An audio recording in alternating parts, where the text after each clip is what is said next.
Hello, everybody, and welcome to the LeanTossup College Football Podcast, the sharpest college football podcast. My name is Robert Martin, and I am joined, as always, by my co-host, BuckMetrics. How are you doing tonight? I am great. I am ready to talk about gambling lessons that we learned from last season and the off season. And there's no shortage of material here. I guess first of all, just to make it clear, did you watch the NCAA tournament?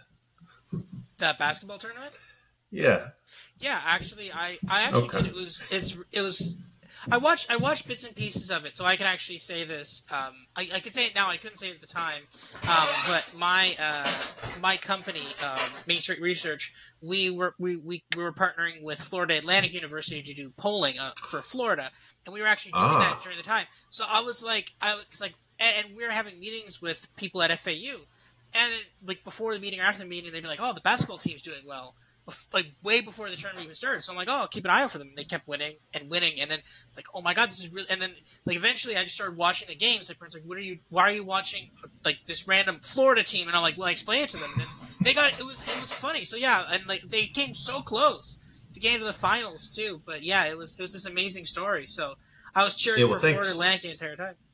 Thanks for keeping that to yourself, pal. I appreciate that. I actually, we talked a little bit. I built my own model, and actually, I had FAU so high that I thought my model was broken, and only about the second round of the tournament did I think, maybe this model's okay, and the model did okay. I just fiddled around. Maybe after this football season, we can get something together for hoops too. Anyways, yeah, we're gonna actually one more quick thing on that too, because we did actually. Yeah. I did have a college basketball model, but there were some problems with adjustments between different teams and different conferences, and I ran it initially, and some of the results were so weird for the first round, and because there was one upset, I think it was like Permian or something. They upset Purdue or something. Oh, we'll get to that. Don't worry. Yeah. Okay. Well, because what I was like, because I remember there was one upset specifically where like my model had it. And I'm like, they're 20-point dogs. There's no way that could possibly be right. And like 2 days later, I was like, oh my god, what? Like it was right. That was like it got. To be fair, it got other ones wrong. So like it's not like all correct, but it's like, oh my god, it got that one right. How did it even? But anyways, so yeah, but lots of models, not just from college football last year, and there were a lot of lessons from us last year too. But for even in the off season too. So yeah, well, I bring that up, and I guess that's kind of a little foreshadowing. Maybe we can get something going here after football if our schedules allow, just for an occasional basketball thing. We'll see how well we do. But I brought that up because a couple of my lessons learned from the off season were from the NCAA tournament. First among them being that Purdue game that you mentioned. I don't know how many people out there saw it. I don't know if you saw it. I don't know if we mentioned this. This guy in Las Vegas, he's on VSiN. I don't know. He won the Superbook contest like 15 years ago, picking stale lines better than anybody else. Great for him. Now he has a show and he calls people dopes, which is kind of my shtick, but I'm better at it. He actually made a huge bet on Purdue over, it was Fairleigh Dickinson at minus 50,000. So he liked that. He was basically laying 500 to win one, and his logic was, well, I showed it at minus 45,000, so there was an advantage there. So lesson one, kids, if you show an advantage of 0.2%, you don't have an advantage. Okay. Number two, if you think you have an advantage for 0.2%, you're gonna bet pretty much every single game. That should be your sign that you don't really have an advantage. Would you agree with that? Yeah, I completely agree with that. I can extend this even further. I don't think I bet anything on the basketball tournament. I watched a bit of it, but I didn't bet anything on it. But in the off season, again, when I'm not doing football, I'm doing esports, right? Esports, Call of Duty, and I'm starting to get into League of Legends.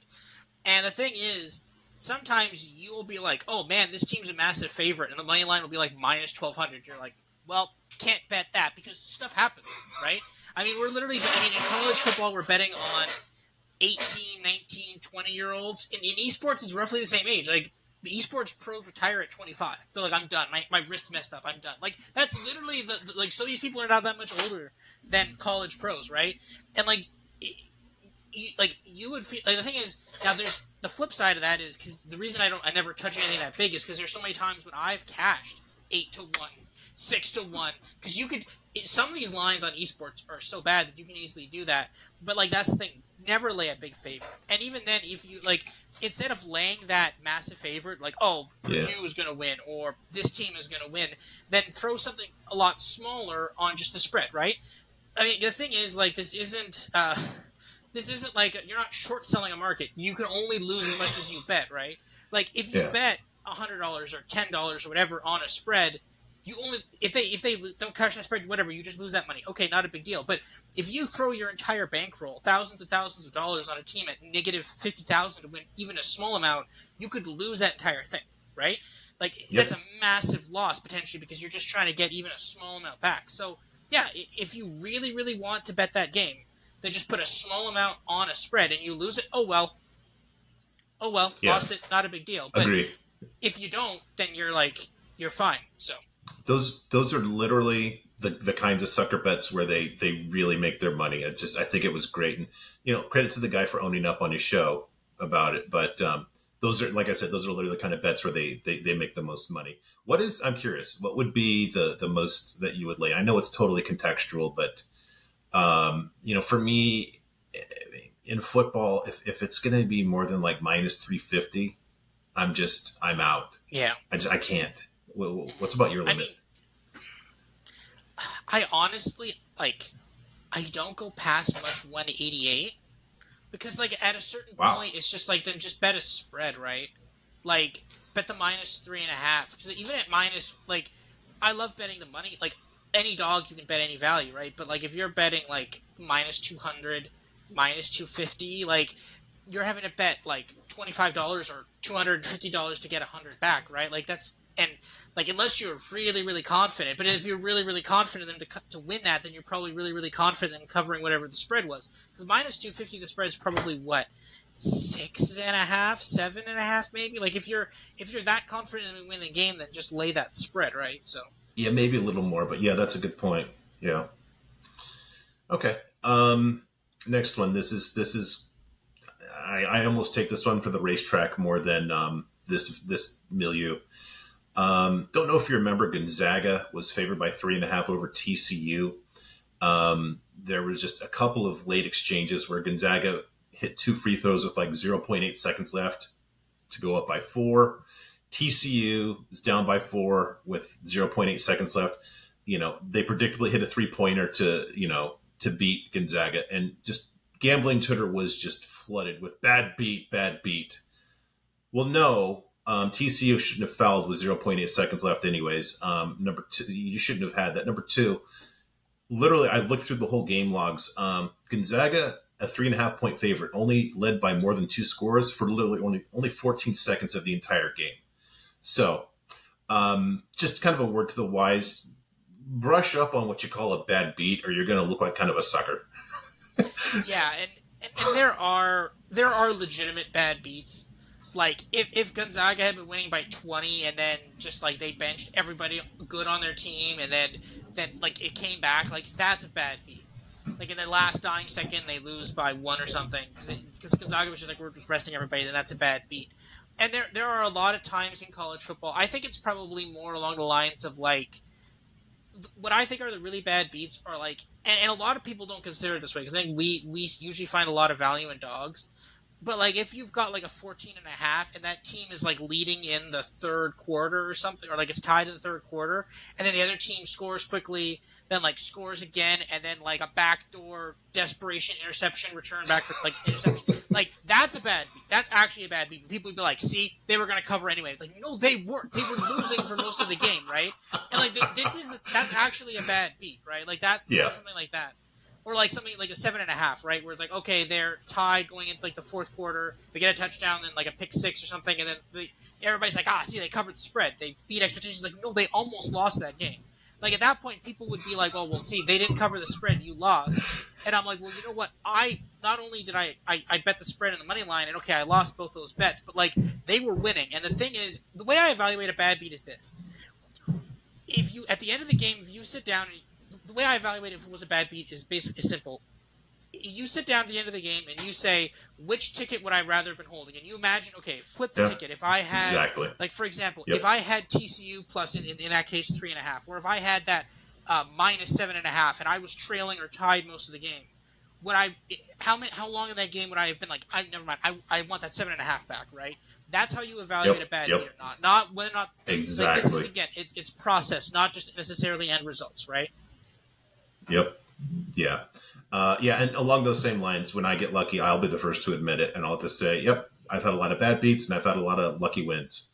They even out over the long term. So, all right. Another one over the off season. This one's a little more recent. I think I saw this about 3 or 4 weeks ago.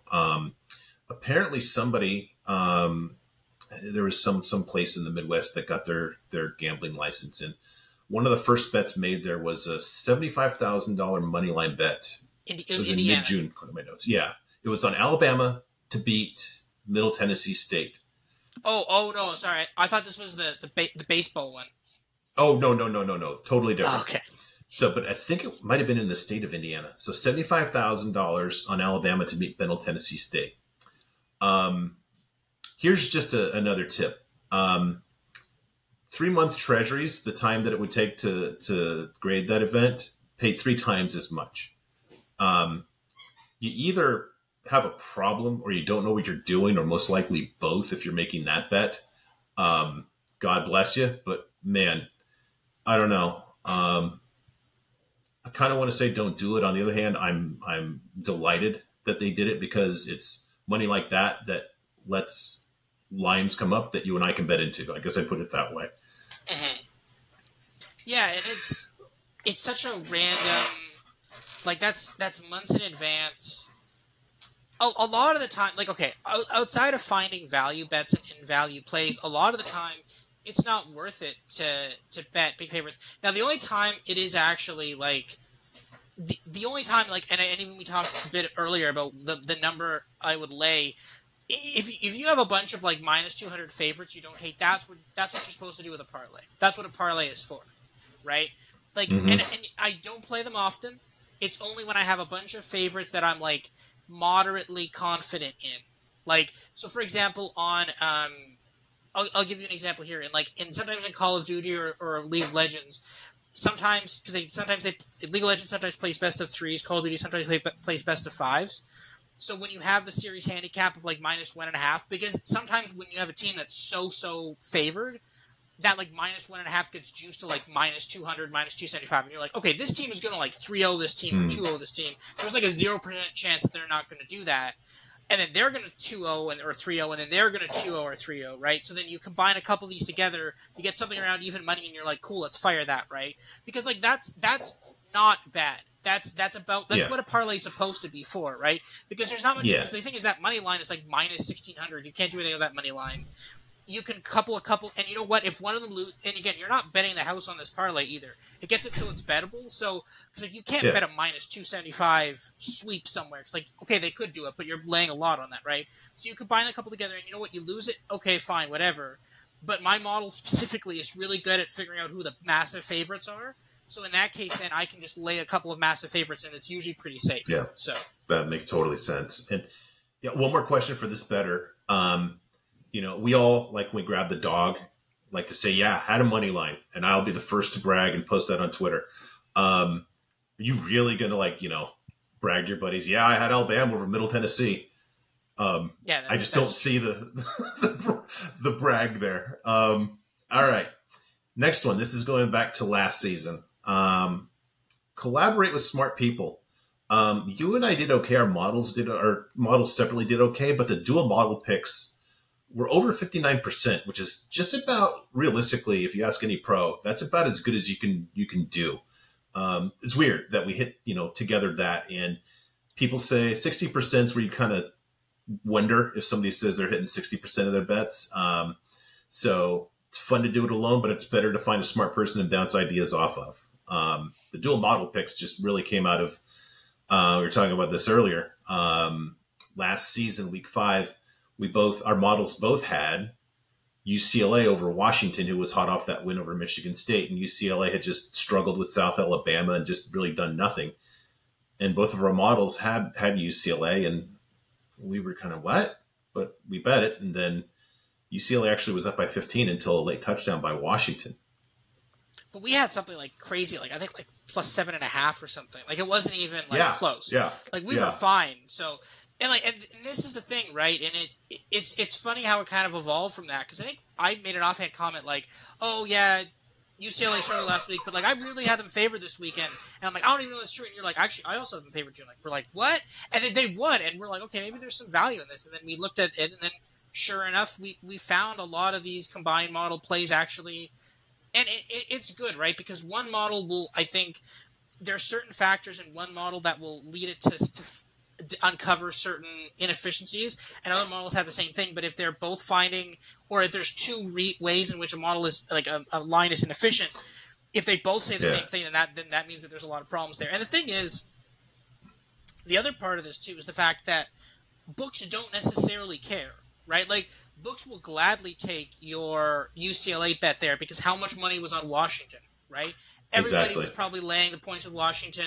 The books are like, great, you're taking UCLA. I am totally fine with that, because the thing is, I think a lot of people think that the books only make money when you lose, and that's not true. The books need to make everything balanced out, right? Their goal is to not get completely blown out by something, right? Yeah. So when they post, they love the fact that, in that case, they love the fact that we bet on UCLA, because then it balances it out. So then in that case, had Washington won and covered, they would have taken our money. But then that's not actually how it happened. It turns out we just got your money instead. But like that's the book's fine. The book got some extra money too.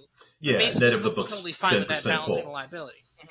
Yeah, books will sometimes take a position, but not too much. And just one little correction. Yeah, books will gladly take our money, unless they're DraftKings, and then they limit us because we know what they're doing. Which is a good time to point out that this season we're going to have. Each week, a Buck the Bookie segment, where basically I'm going against you. You're going to try to make bets against me where I'm the house, and we'll see if you can beat money or I beat you out of money, pretend money. But at the same time, it's just to prove that I'm better at my job, at my fourth job here, playing Buck the Bookie, than DraftKings is at their first job, which is, refusing business and losing a ton of money and having negative margins. Anyways, so that's from the off season. Yes. I just say that the free money part of that is just if we're gonna beat bookies, just offer more money than like offer more plus money price than they are in Texas anything, and then we're gonna make money. Yeah. Well, that was the genesis of this one too. We were talking about the fair price on Texas to win the Big 12, and you gave me the price for DraftKings, and I said I'd offer you 3 times that. Yeah, I think they were like 2.5, like plus 250, and I said I'd go like 800. Yeah, and I just said like, that. Gosh, really? I think I was like, I'll take 6. Yeah. It's got to be like 600 because like the Texas price, you're like, I'm 800. I'm like, I'm 600. And it's like 200. I'm like, okay, we're both really off there. So yeah. But that's the thing, because there's so much money in a lot of these markets, especially in esports. You see the top teams, they get massively bet up, and there's massive value on that. If you think one of them isn't as strong as the market says, because they're like, especially in esports, like 100 Thieves is one of the most well-known organizations in North America. FaZe Clan as well. These are some actual company names. Maybe you've heard of them. These are some of the biggest teams, right? So when I go in and I'm like, hey, this 100 Thieves sucks. This like they've been having a couple really rough weeks, and they're like minus 500. I'm like, all right, let's have some fun here, because it's literally like free money. Like literally, you can see some of these coming a mile away. And it's like, this is great. And I'm like, you see, it's like, I'm getting like plus 150, like handicap match, plus 300 money. Like if you see these coming a mile away, and we talk about this all the time, and you can see the same thing. It's to a lesser extent for college football, because they don't want to take that bath, but sometimes they have to give you that line, and it's great when they do that. Yeah. Well, and I think the college football is probably more liquid than esports too, where there's just going to be a better price discovery. Okay, so going back to, I wanted to go back and look at my futures bets that I made before last season and just kind of go through some lessons learned and get your take on these. The first 2 that I'm looking at, I bet Oregon under 8.5, Georgia Southern under 4. Both of those lost. Kind of curious what you think about this. Should I just not go against new coaches in what I think are bad situations and just kind of sit those out? I think that's I think that's kind of fair. Wasn't the is this? Did you literally lose the Georgia Southern bet because of Scott Frost? Yeah, jerk. As soon as that game was over, I knew that one was that ticket was dead. You're like, it's over. No, I mean, this is the thing, right? I think for some of these, like, I think when a new coach is so unpredictable, right? And the thing is, we can sit here and we can say, well, they didn't do good here. And even in the NFL, right? Like, in the NFL, I was really kind of low on Nick Sirianni before he became head coach of the Eagles. He was the Ravens passing game coordinator, and they were horrible in the passing game. I mean, they're like, we're going to make that guy a head coach. And I'm like, that seems very questionable. But it worked. He was pretty good. He was, what, two? No. What year was that? No, he was there for Jalen Hurts' first full year as a starter. Yeah, so he's been there 2 years. They've had very good success in the last 2 years. They made the playoffs both times he's been there. So I was wrong about that. Now there's been some I've not been wrong about, and that's totally fine. But I think in general we don't necessarily know, right? Like we thought that Dan Lanning, head coach of Oregon, that was going to be an underperformance. They did pretty well for their first year. Honestly, we thought that Miami got the better of that trade. That did not happen. We thought now we're clearly miles deep into the Oregon and won that trade now. And we were also pretty high on Billy Napier at Florida. We're like, Billy Napier at Florida, Anthony Richardson's getting NFL hype. That could be a really good system, and that just something bad happened there. It's still not fixed there. I think long term that works out, but yeah, year one, I think you don't know. There's no. I guess I got a little hooked when Leach, I think it was Leach, his first season at Washington State. I just bet against them. They played Oklahoma State in their opener, and I just said, there's too much to change here. There's no way he can do it just in one game. There's just no way. And Oklahoma State won by 30 or something. So I kind of have had my eye on the angle, and I'm thinking that it's time to take my eye off of that angle. Mm-hmm. Well, I mean, to be fair, they were not good. I mean, they got destroyed by Georgia in the first game, right? So maybe there's something that you said, like the first couple games. We'll talk about this in the Pac-12 preview, but there is a lot about Oregon. I know. I still can't. I don't know. Oregon was a tough team to figure out. I'll just keep it tight for now. That's completely fair. Next one, I had Old Dominion over 4.5 and missed on that, and I kind of contradicted myself on this. If you remember in the Sun Belt preview, I was emphatic that the Sun Belt was going to be really good, and especially the Sun Belt East where Old Dominion was. So I kind of didn't pay attention to how strongly I felt about where they were. I put too much weight into their prior year schedule because they had won 5 of their last 6, but that was in Conference USA, which is not the Sun Belt. In fairness to me, if I look at my post-game win expectancies, they should have actually won 5 or 6 games. So by that, I think the process was kind of sound. And then Ollie Jennings III, he was at full health for only 7 games. He was by far their best player. So I think I still need to kind of just, pay attention to other my narratives when I'm doing these. Yeah, I think that's fair. But the thing is, there was some positives on this Old Dominion team. Like, it wasn't all bad, but they just really, there was a lot of games that they should have won, and they just didn't. And I think that's also the problem as well. Yeah.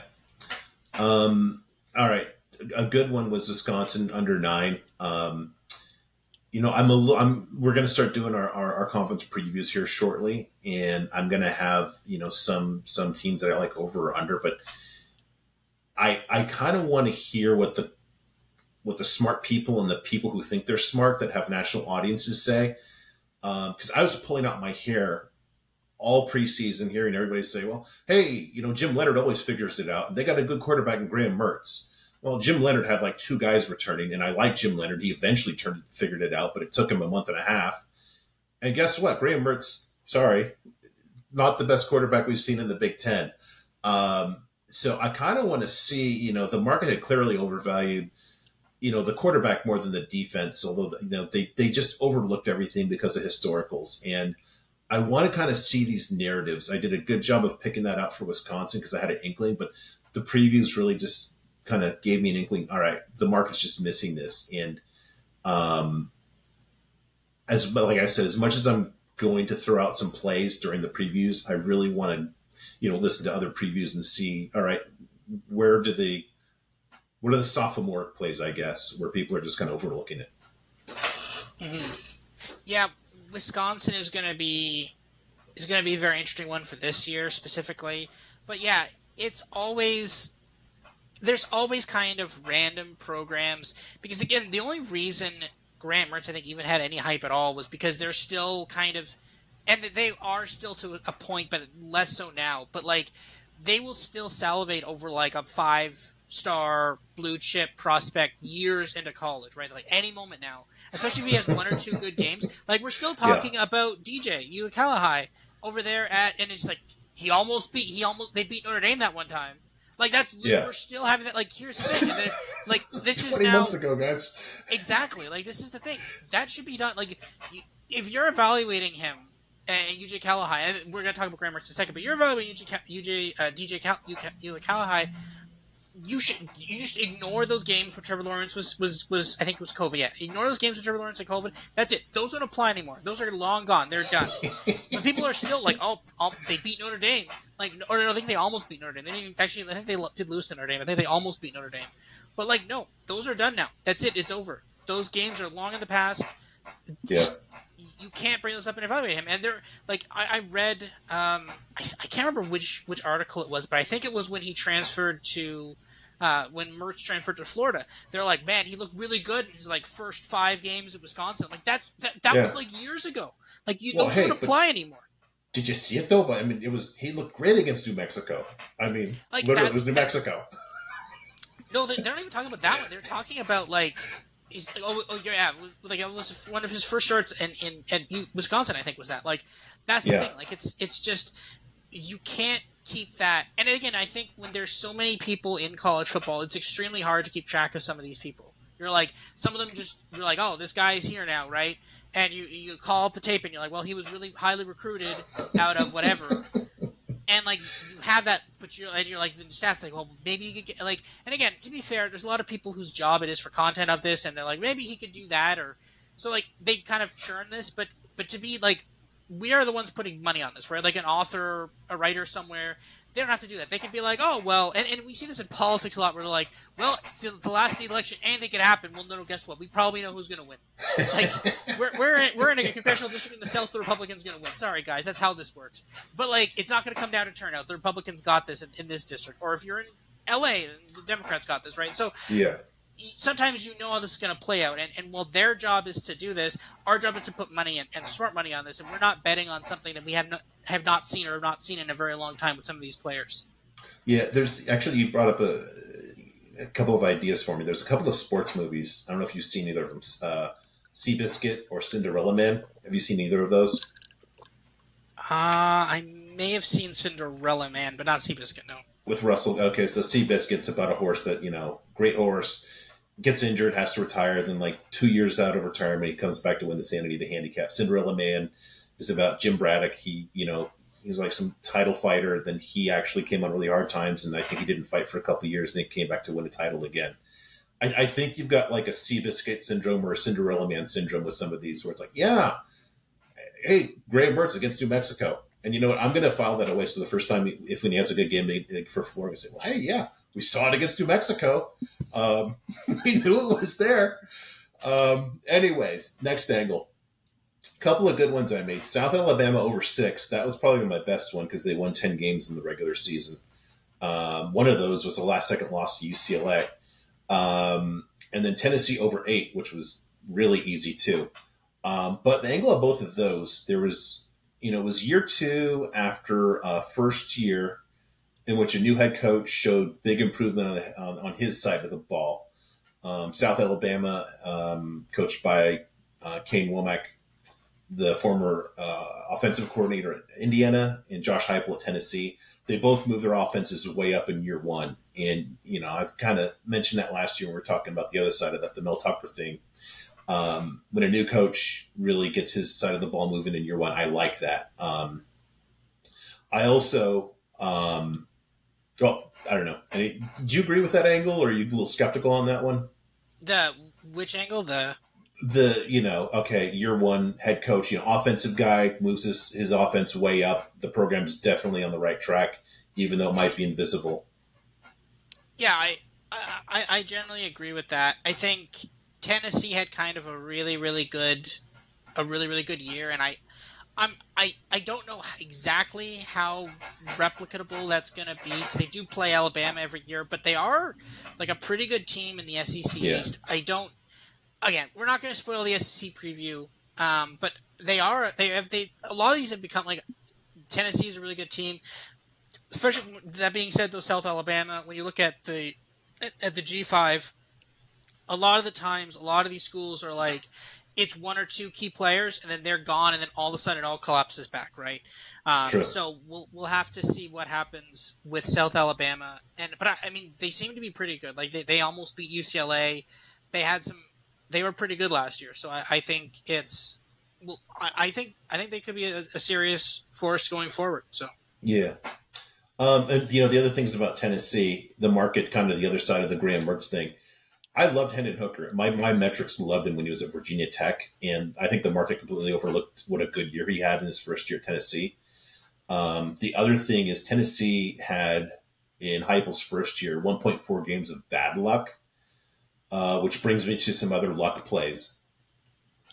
One of my, this one could have been way over. It went over, but we had a problem at quarterback. UNLV over 4.5. The prior season, I liked kind of the build that they were doing on their roster. The prior season, I showed them with severe bad luck, and actually our guy, K Ford, who has some pretty good metrics, he kind of frames it more in terms of games improved.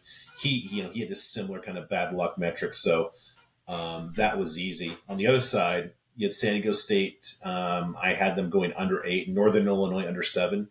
These were the two luckiest teams in 2021. So just the regression alone. And then with San Diego State, you had them losing their punter.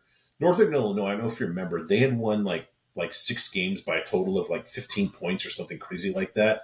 I mean, it drove me nuts too, because it just seems like in the MAC, those are the teams that beat my model week after week after week, and they always regress. The year before that, it was Ball State. I never forget these because it's so frustrating. Ball State, I think, actually won the MAC in 2020. So, I believe that, the luck does regress. I've given out some stats on that, and I'll probably give it out in a future one here. I'll also tweet out the list of teams where, both me and K Ford are showing extreme good luck and bad luck for last year, just so you can kind of know where to see some regression to the mean for either team. Mm-hmm.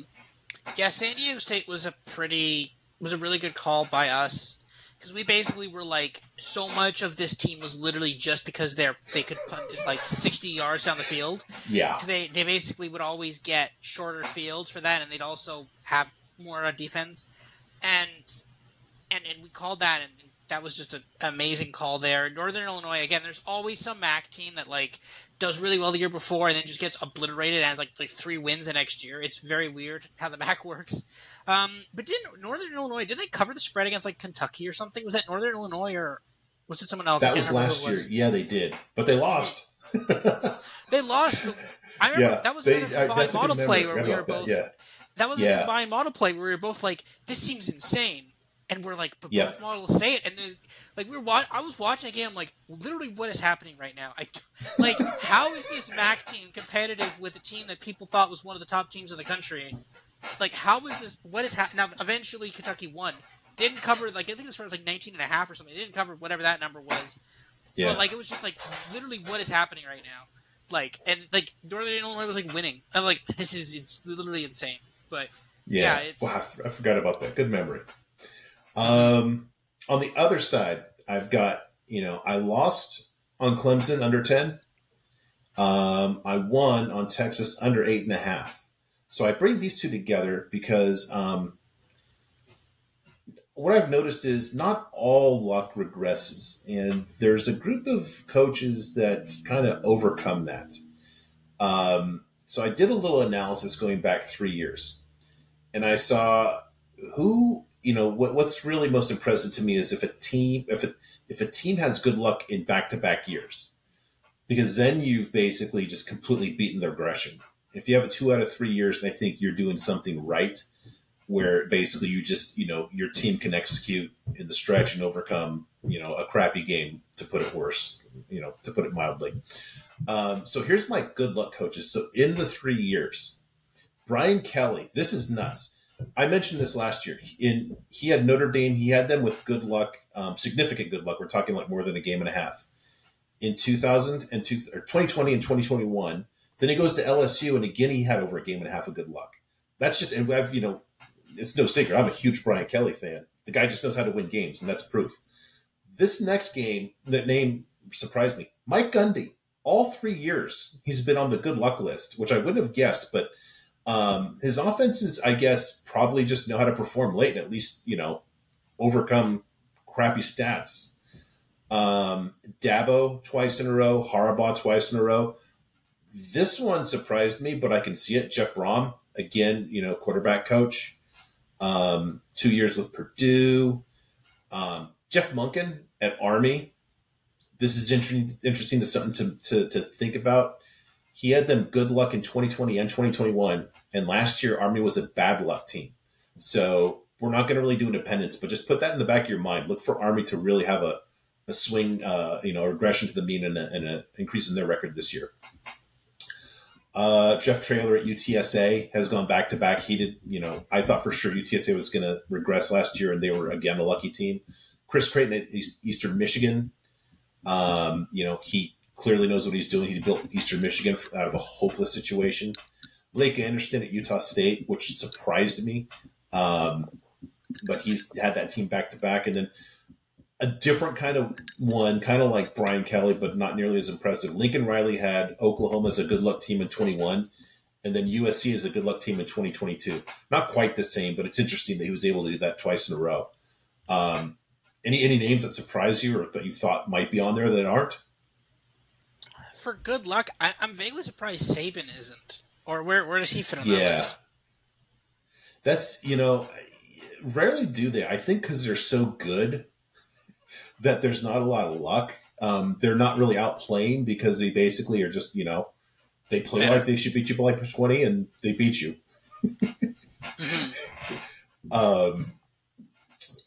I thought that too. That's the only thing I could come up with. But at the same point, Michigan, I had them number 2 in the nation last year, and still Harbaugh made that list. So interesting. But if you think about it, I don't know. Saban did lose 3 games last season too. That's the one. I guess more of the analog would be Kirby of what you're talking about, where like they just dominated everybody. Where there's like, okay, what are you outplaying here? Clearly, they're just kicking everybody in the face 12 times a year. Michigan is one of the ones, and we're going to talk about this in the Big Ten, but Michigan is one of the ones that I suspect people think are going to be this like dominant force because they barely lose anybody. Like their big loss was back a couple of years ago when they lost. They lost the edge rusher. Ojabo and they lost Ojabo and what's his name? Hutchinson. Hutchinson, went to Detroit. That was their big one, but now they're like, okay, we bring our quarterback back. We get Blake Corum back. I think a lot of people are going to be like, because they have Blake Corum back, they have JJ McCarthy, Kirk Cousins 2.0, and people are like, oh, they got like they're good, but I don't know. I'm not particularly taken with Kirk Cousins 2.0, so I think they could be a potential regression team this year. We'll have to see. I think like if there's going to be a regression team, people are going to be like they're going to be good because they're set. They've got everybody back. I don't know. They might still beat Ohio State, but like I'm a little iffy on them. I feel like they're like a sneaky candidate for like we've been doing too good the last couple of years, and maybe some teams are going to start catching up. Gravity finally takes its toll, right? Basically. Yeah, basically. Eventually, the ball has to come back to earth. Yeah. All right. So here's the bad luck coaches. Then Sark, of course, he was the start of this discussion. Justin Wilcox, which I think I can get because I don't know. First of all, he was defensive coordinator under Sark for quite a few years, and I can see their offense has been a mess from day one that he was there, and I can just see them folding. Matt Campbell, which surprised me, although there's kind of point and counterpoint here. I think he did such a good job being to where, all right, he got Iowa State good enough to where they're underperforming. But then you think about it, they do always find ways to lose one stupid game a year. You just think like last year, they should have beat Texas, and they had a chance on a deep ball, and for some reason the wide receiver just jumps to catch it when he's wide open and he drops. Do you remember this? I think I remember this. Yeah. They literally if he just stays in stride, he gets a touchdown. But no, he had to jump for it, and he kind of lost his balance and dropped the ball. There's always one of those a year for Campbell for some reason. Scott Frost, of course, doesn't need any more explanation. This is interesting. Scott Loeffler of Bowling Green, a bad luck coach whose team was among the luckiest last year. Keep an eye on that. We'll dig into that deeper in the MAC preview. Steve Adazio, in his 2 years at Colorado State, which doesn't surprise me, makes me think that Colorado State might be something to look at as, Jay Norvell gets more of his guys in place. Jeff Scott was unlucky back-to-back years at USF in 21 and 22. New coach there, something to think about. I'm going to kind of go against myself on this one. Scott Satterfield is on the list. I'm just going to say that's just because that water was poisoned as soon as he talked to South Carolina and made it known. And I just think that was such a toxic situation that there's no way he was going to get out of that. So he's a good coach. I think that just there was a lot of bad vibes there that explain that one to me. I think he's a really good coach. So any of those names surprise you, or anybody else you thought should be on there that isn't? No. So basically, if we think that 2 years of good luck is a function of superior coaching, that would imply that 2 years of bad luck might imply that maybe there's something in some element of the coaching that they're missing. And I think for some of those are definitely coaches, a list of coaches we have question marks on. I'd love to see where Jimbo Fisher fits on that one. He's on neither list? Their metrics are so bad where it's like, they're a 4-win team. They stink. It's not like, because if you look at like Texas, I think I had them like at the end of the season, I think I had them like as a top 10 team. And they didn't even threaten in the Big Ten. That's the kind of thing that Sark does, where he finds stupid ways to lose games. I mean, we went into it last year a little bit about he just folds on the road in the second half of road conference games. Just those kind of just dumb things where it's like, man, there's just a certain point to which these guys cannot get past, no matter how good the talent and the metrics say they are. Yeah, Texas was a very... And even then, we're now, and again, we'll talk about this more with the Big 12 preview, because they are still in the Big 12. But remember what we said about them in the bowl? We said, how is this team going to be without Bijan Robinson? Sure enough, they got destroyed by Washington. Yep. And again, remember we drew the line. We said, okay, he's had Bijan for a couple of years at Texas. Before then, he had Najee Harris at Alabama. And I'm gonna this is gonna be my research project. We're gonna go back through every year Sark has coached college football, figure out who his running backs were, figure out if they were good or not, and then compare that to his eventual what the result of the season was. And then we're gonna talk about this year, because they lost their number 1 and number 2 running backs. And okay, they got some new guys coming up the pipeline, but Bijan Robinson, and many people in the NFL talk about him as like a generational running back prospect, which is apparently a thing in the NFL, even though people don't believe in running backs anymore. But still, though, I think there is a legitimate, and I have legitimate concerns about this, that literally if he does not have a dominant running back that can go and get him 5 yards of play, that his offense doesn't work. And we're gonna find out that real soon. So stay tuned for that one. Yeah, that's a really good point. I'm not going to repeat what you said, but you made some great points there. I agree with all of them. Okay, so going to my conference champion bets. What did I learn here? Well, a few of them, Louisville, UTEP, and Air Force, just turned out to be bad bets. I still like the Miami of Ohio bet. That just got doomed when their quarterback, Gabbert, the younger Gabbert, his older brother played in the NFL, was out for the season. He was like the reason that I think Miami they were actually favored. So not a bad bet there. That was just bad luck. South Alabama, I had them at plus 1,500 in the Sun Belt. They only lost in conference to the champ, Troy, by 10-6 score. That was a pretty solid bid at plus 1,500. North Carolina made the ACC title game at 1,800. Shockingly, I don't even know if that was a good bet, though, because their defense was so bad. Although plus 1,800, pretty good bet. What do you think about that? What do you grade me on that one? No, it was a good bet. I mean, the fact that they got there is huge, right? But I don't think they should have. The result was not preordained. Like, I don't know how they got blown out that badly by Clemson. That doesn't make sense to me at all. But their defense stunk all year. That's why I think that might not have been a very great bet. Though. Like that's the thing, right? Like, yeah. It wasn't like Clemson's offense was blowing the doors off anything. Yeah. But Kansas State cashed. Oh, go ahead.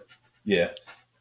Kansas State cashed at 10-1 to win the Big 12. I will again mention the idiots at DraftKings don't know what they're doing. When they opened the Big 12 futures, they had Kansas State at 50-1. Because literally, I think they have a chimpanzee that just, runs an abacus and comes up with their future bets sometimes. National champs, I had Ohio State plus 420. I still think that was a good bet. Then my Heisman Trophy bet was Jahmyr Gibbs at 60-1, who was last seen as, when we were talking about Alabama, what did we always say? Bryce Young has no help. So Jahmyr Gibbs was basically part of the no help crew. I don't know if that's completely fair. I mean, it seemed like that was the problem, but yeah, it just was not there's something wrong with Bama last year. And the thing is, if Bama was better, then I think Bryce Young and Jahmyr Gibbs are both potentially in that conversation. It's just that he wasn't, right? And Bama was just not good. And it wasn't just the losses. There's a lot of close wins, too. I mean, they only beat Ole Miss, I think, by 3. Like, there was just a lot of games that it was like, this should not have been this. Like, they beat... Oh, that's right. They beat Texas by 1, right? Texas by 1. Texas A&M by, I believe it was a field goal. They beat that on... Yeah, and it was like a last second... And, like, the spread in that game was like 21.5. Like, again, just... As we go through this, there's just some of these spreads are just nonsense. Like, they have no correlation to the final score of the game at all. But, yeah... Actually, you know what? You just explained why Saban's not on that list. He pulled out 3 just games they probably should have lost. Yeah, they should have lost to Texas. They should have lost to Texas A&M. Probably should have lost to Ole Miss, too. This is like the 6-6 Bama team.